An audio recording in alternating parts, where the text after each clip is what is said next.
All right. Hey, good morning to all. Let's see. We're mid-morning here on November 2nd, and I've got Bitcoin up in front of us, and it just continues to be an astonishing, and it's just an astonishing bullish market. Now, this is a really good example of dealing with the emotions that are always faced with when you're trading in a bull market. So, if you look here, of course, if you're long, the hardest trade has been no trade. So clearly, the best move would have been just to let your position ride and run and trail with stops. If you're looking to get long, boy, the entries over the last really $2,000 of value from, we'll call it, mid fives to now we're at mid sevens. They've been really hard to find and tricky, and it's required a lot of patience here. Now, we've almost gone parabolic here, so at some point we are gonna it's inevitable that we're gonna see a correction. So I encourage you to be patient and just approach it with a disciplined technical mindset. One thing we can clearly see here is that the trading has been very technical, remarkably so, actually. But I suppose that shouldn't be surprising. We know this is, dominated by algos. We've got international trading. The pattern certainly has been over the last couple of weeks that we're seeing the big push higher in the overnight hours, where the Asian markets are taking charge of it. So let's analyze it, see where our next opportunities are, and potentially places where we could look to get long with some reasonable risk-reward scenario. Now, one change I've made here, and I've been using this is the 4-hour on Bitstamp, which I've been using as a reference chart. Now, I've made a couple of changes to accommodate this recent price action in the market. Now, one of them, and this is just kind of a good lesson here as well, is that I've moved from the Schiff pitchfork to the modified Schiff. Now, let me show you the difference and why I've done that. So if I highlight that, I'm going to take this off to the side here so you can see it on the chart. Now, if I go back to what we had been using, here's the Schiff pitchfork. So now, just to review quickly, the difference between the Schiff and the modified Schiff is that with the Schiff pitchfork, it's just taking 50% of the distance between your low and your swing high. No accommodation for price, just 50% in distance between those two pivots. Now, if you look here, this has been very reliable and it's been quite good. But now this is the 200% of the internal pitchfork, which had been containing the market beautifully, and we had consistent returns to the median line. Well, now we're so far beyond that. While you could go to the 2.5 and the 3 and the 4, at some point you want to reevaluate and say, well, has the geometry of the market changed to where I want to consider maybe modifying that pitchfork? So again, just highlighting it and going back here to where I can get access to it, I'm going to switch from the Schiff to the modified Schiff. Now look at that. Amazing, really. So the difference being that now we're taking the same distance from pivot low to what I have labeled excuse me, as the B high, but now we're going over 50% in time as well as 50% in price. Now look what that does. So again, we see this it's kind of the hidden geometry of the market that is almost always there if you look hard enough to find it. We didn't have to look too hard to find this one. So just a quick modification, you can see, look how well this has contained the market, and again, consistently returning to the median line, even though we've changed it. So this is just spectacular. Right, and now we've gone to and through here, but we're getting some potential retracement here off of this move, and there are very good reasons for that, which I'm going to show you as we go down to smaller time frames. But this underlying geometry is almost always there in the market if you look for it, and it's part of the process of finding the puzzle pieces so that you can approach the market looking for those higher probability zones based on what you see the market doing, and the probability that patterns that have repeated historically will continue to repeat, right? So really all a price action, all a price chart is just a reflection of human emotion. It's fear and greed. So the greed glands are salivating if you're long here, and it's been it's been hard to sit on your hands, right? So because we keep hitting these technical levels, and the temptation is to just go ahead and take profit, but that has proven to be the mistake. Pulling money out of Bitcoin, putting it into alts has proven to be, maybe not the best decision to make. It, of course, we say that with the benefit of hindsight. There will be a day for the alts eventually. Bitcoin, I shouldn't say couldn't just continue to go straight up, but likely there's going to be, some sort of a meaningful correction. It seems to be inevitable. Doesn't mean we're gonna stop this bull run. I mean, I've got price targets well up, close to $9,000-$10,000 that we can get to. I mean, you can see them right here. There's 9,000 there. That's starting to look inevitable. But as to whether we get there without, at least some sort of a meaningful, as in 50% correction from some of these dominant swings, that would surprise me, but hell, the market surprises me all the time.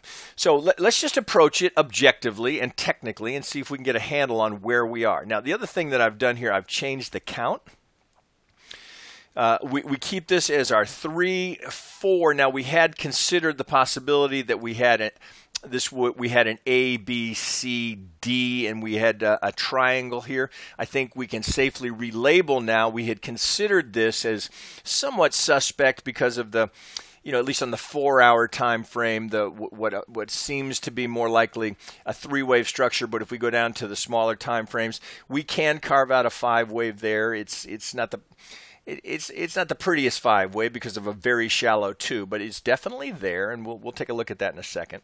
But we can look now and say, okay, if indeed this is a more traditional correction, which would make sense. So here's our 4. Now we're pushing up into the 5th of this impulsive wave. So we have, again, this is just a great example of waves within waves. So if this is our 3-4 of the dominant of the highest time frame that we're looking at here, or at least relative to a 4-hour chart, then we've got a 1-2 underway to complete the 5th. And within that 5th wave, we have a 1-2-3 underway to give us the wave within a wave structure. So we're just trying to complete. So if I wiggle this up here, this is the 3rd we're looking to complete of this 1-2. And we would expect, of course, an impulsive wave structure within that 3rd wave. Of all the waves, that's where you would expect to see it most clearly. So we're in the 3rd of the 3rd of the 5th. Right? It's the fractal nature of the LA wave theory, that it's waves within waves within waves. And as you take it down from the daily to the 4-hour to the 1-hour to the 15-minute to the 5-minute to the 1-minute, it's the consistency of it that is part of the inherent value of this methodology. So let's just take a quick peek at some of these levels here. Now, I've got this most recent swing high labeled here. So if indeed we're working from a 1-2, if this were to be a temporary pivot, that's we can look at that dominant swing level here. We want to consider that. But as we get more precise with it, we'd be evaluating a 2 on the assumption that a 3 high is in. So I don't think that's in. I think we've got higher to go here, as would be implied by the internal wave count. So this remains to be seen. I'm putting it here simply because it's the current high, and it of course being an all-time high. But I don't think we're done yet. So I'm going to pull that off to make the point that likely, if this is our 2, if indeed we've got a top here temporarily for a 3rd within the 3rd of the 5th, we're looking for the 4 of that move somewhere down around here. Now, here's the blue line here. That's the internal pitchfork median lines that might set up for us. But, we have this edge, and then, of course, we have the 200% edge. So what we're looking for is the higher probability zone. So if we're going to catch that, now let's go over to our wave analysis here, where we see the statistical data on wave 4s, and we can see that indeed 15% of the time a wave 4 will retrace between 24 and 30%. So there you're encompassing the 23.6 for a very shallow fourth wave in very strong markets like we're seeing in Bitcoin.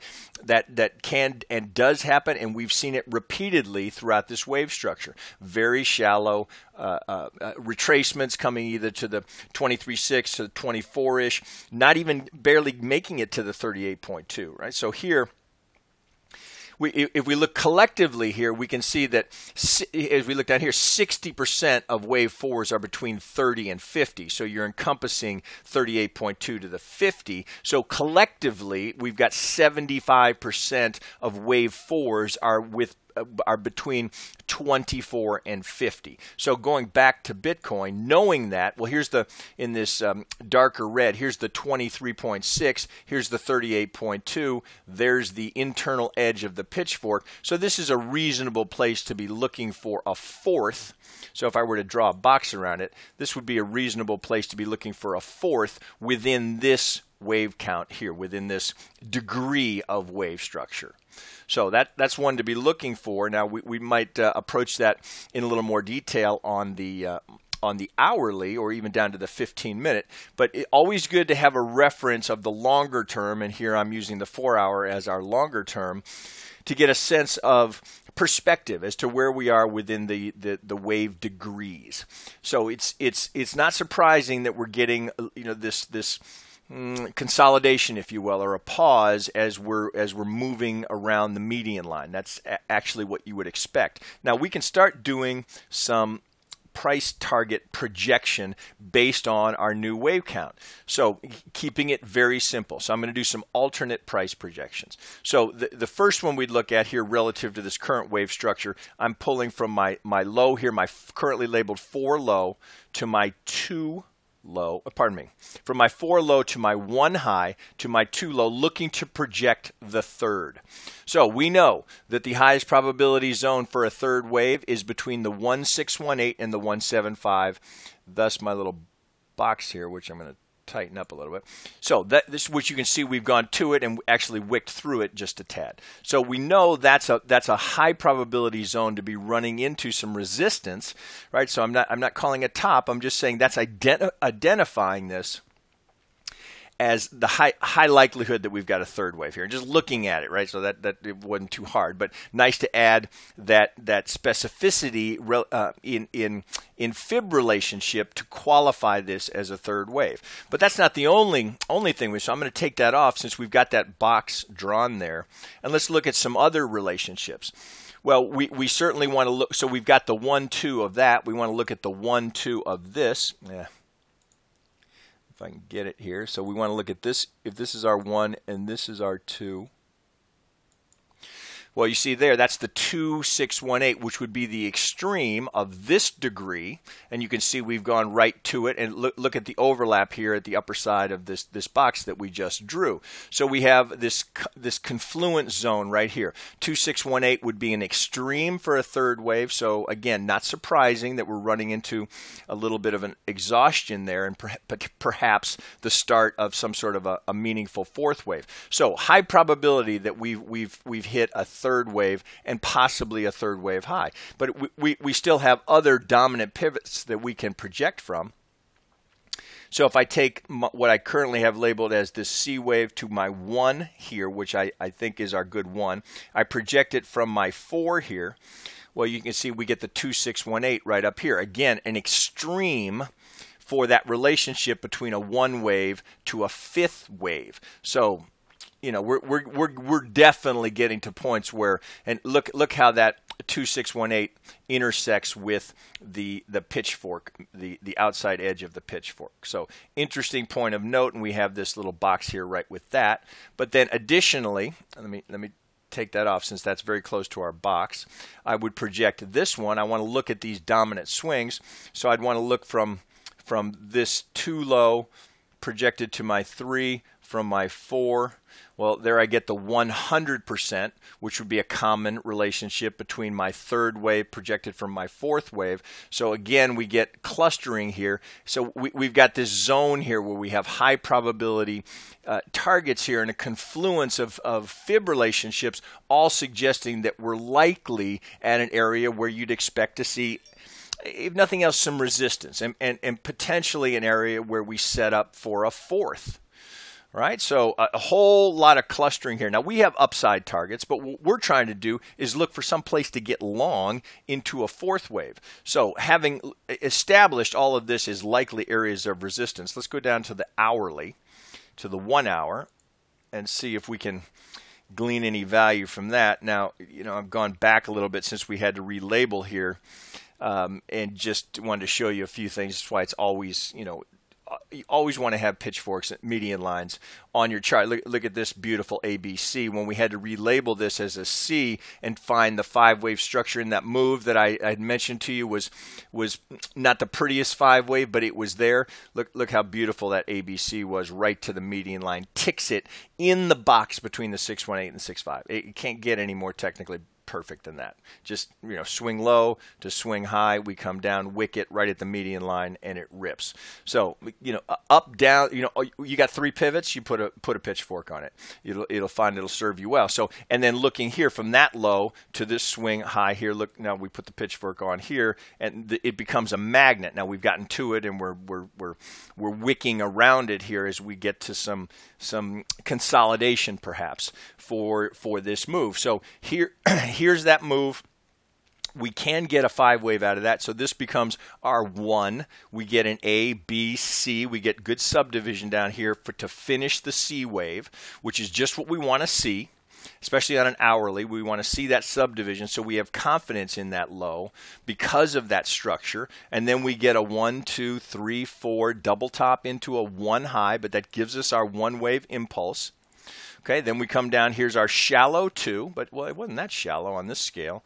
So if I draw it again, going from that low to high, we go right to the 50, goes through by a few ticks, but look, we hold this pivot here. So at that time, we thought that was our 1, 2, 3. We thought potentially that was a 4, but it turns out we've got a 1, 2. So we're just adjusting to what the market is offering us.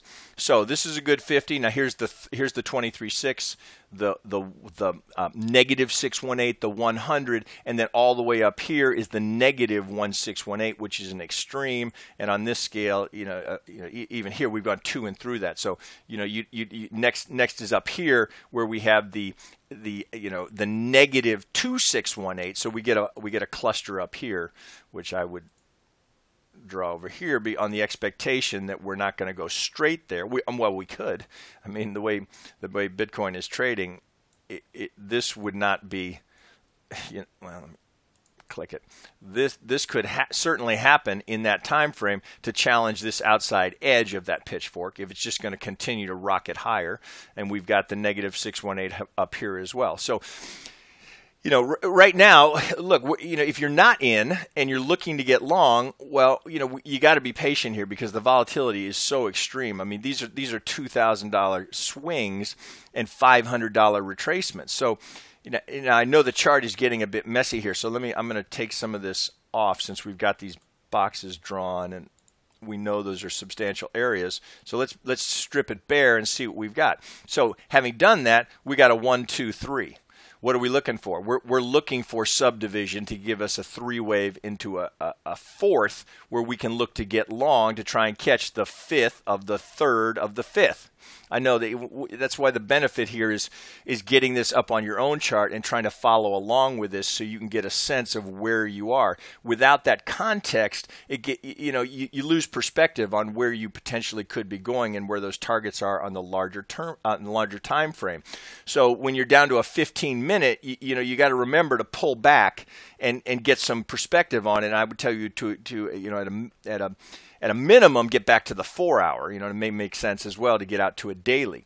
So looking here now, well, again, just keeping it simple, what would we expect? If this is our second wave, and if we don't know that, we don't know it yet, but if that's our third, which looks like we may have that based on all that projection work that we did, of course, and I could do the same thing here, right? So I can take from the low to my high, from my 2.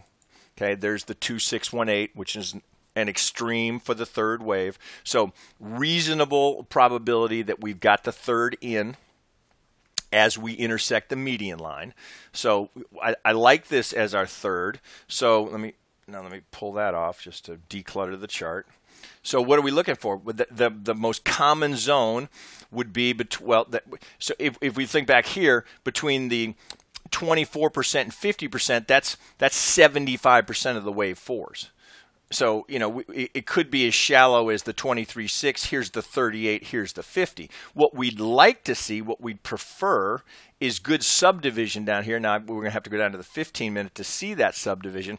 We want to see a three-wave sequence. So here, potentially, that's your B. Then we'd want to look for a relationship between that A, B, C, and look for, to help us time the entry for the fourth. I mean, just structurally, you can look at it there and go, well, there's the 38.2 at the intersection of the median line, or the outside edge of the pitchfork. That looks like a high probability buy. I know that's a high probability target for a fourth. So, I like that area. If you're looking to get long, we'd want to be, highlighting the wave one high. If we're going to go extreme, that gives us plenty of cushion, because here's our 618 of the 2 to the 3. So lots of cushion to imply that this impulsive 3 comes down for a 4 before we start going up again. That would be the 5 there. There's the algo target off the 38, if we get the 38, if that's where we put in our fourth. There's your first target here at the negative 23.6, which is 7,700, which is a visit back to the median line. But let's get a little more detail here, see if we go down to the 15-minute, if we can glean anything from that. So here now you get, this is again waves within waves within waves. But if we just focus on what we can see here within this, I mean, here's our move from 5,600 to 7,300. Well, again, here you see it. There's the 5-wave impulsive 1. There's the A, B, C, that subdivision we want to see, into a second wave, and now we go impulsive again.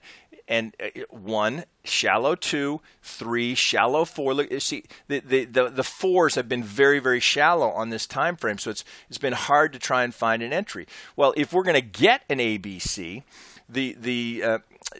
what we look for is, at least so far, exactly what we see here. So here's the rip down. So we go from our all-time high. So on Kraken here, which is, I've changed exchanges here just because this is where I'm trading it. This is 72.87, and we go down to 67.24. Right, so roughly 400-point swing to revisit the median line. Right, remember the median line here on the 15-minute now is coming. Look at the 1 to the A wave, or it's either an A wave or that's a very, very sharp short fourth. But my expectation is, and what I'm looking for, I got to open it up here, is to get some 3-wave subdivision into a C wave to help us time the entry into the fourth. So I get an A right to the Vegas wave in the median line. Good sign. It's technical. Here's my B right to the 786. Well, if I project from that 786, here's my algo target. That's the negative 23, and I'm going to, I know it's getting hard to see it here. So let's strip some of this bare. So there's the B. If I'm going to get my C wave, I want to look at that relationship relative to just the straight retracement, but I also want to look at a relationship between the A wave and the C wave. So I'm going to go to my alternate price projection, go down to my A wave, up to my B wave high. And so now take note. This is just what you hope to see when you draw these up. There's the 100% of the A wave within a couple of dollars of the negative 23, which is the fib projection. So you get a perfect cluster here. Now let's look at it in context. So we get this perfect cluster here. So let's draw this. Definitely a high probability zone right here. But we also want to consider the fourth. Right, that's the ABC relationship for the fourth. We want to look at the relationship between the third wave to the fourth wave. So we would go to just the straight retracement tool. We'd pull from our 2 low to our 3 high. And here we get our 50 and our 38.2. So a couple of things to take note. Now here's the 618 of the A wave as we visit the median line. So we can't ignore that. And that's been fairly common throughout throughout Bitcoin and across the whole crypto sphere is the shallowness of the C wave and these irregular force, or these truncated C waves that are stalling without getting to a new low relative to the A wave. So we absolutely have to consider this spot right here, because that's our 38 from the 2 to the 3, this gray line here, right here, that's our 38.2, right at the 618 relative to the B wave. So if you were looking for an initial bite at it, I would give that more confidence because of the overlap with the median line. If we go through it, next target is here. So maybe a small position here. So what kind of price difference? Well, we'll call that 68.15, and down here you're at 6,600. So that's a $218 difference in price. Now, whether or not so first we got to get there, and as you look at it here, we may not even get there. But if we do, that would be a first place to take maybe a small position, looking to add again down here. But your stop would have to be below. So here, look here. So here's your wave 1 high of this impulsive structure. So you'd want to consider that as just below the 6.5, right at the outside edge. Here's the wave 1 of this larger move. So if this is complete, right? If this is complete, we have to consider this wave 1. I'd want to reference this one in case I'm relabeling, in case I end up doing this. So take note, this is what you may have to do considering the strength. We don't know that that's the top. We may end up doing this, putting this as the 3, this as the 4, and then this 3 goes even higher. So you have to allow for that. So you can't lock into any particular count. I can certainly see a 1, 2, 3, 4, 5 there, but I could just as easily be ending up relabeling this if we're going to go from here where we sit in that little window between 618 and 6.5. If we take out that high, then that's not then likely this relabeling works. Then that's my 3, this is my 4, and I'm going up again. You see what I'm doing there? So all I'm doing is just adjusting to what the market is showing me. If this would surprise me, but again, the market surprises you all the time. That would be a very short, sharp 4 with no subdivision, even down on a 15-minute. Makes it hard to trade, right? So you can look at that and say, well, why don't you buy it there? Well, that's not my trade. The trade I'm looking for is either this one or this one. This one, I want that subdivision before I have the confidence to take this, given this kind of volatility. I mean, these are $400 swings.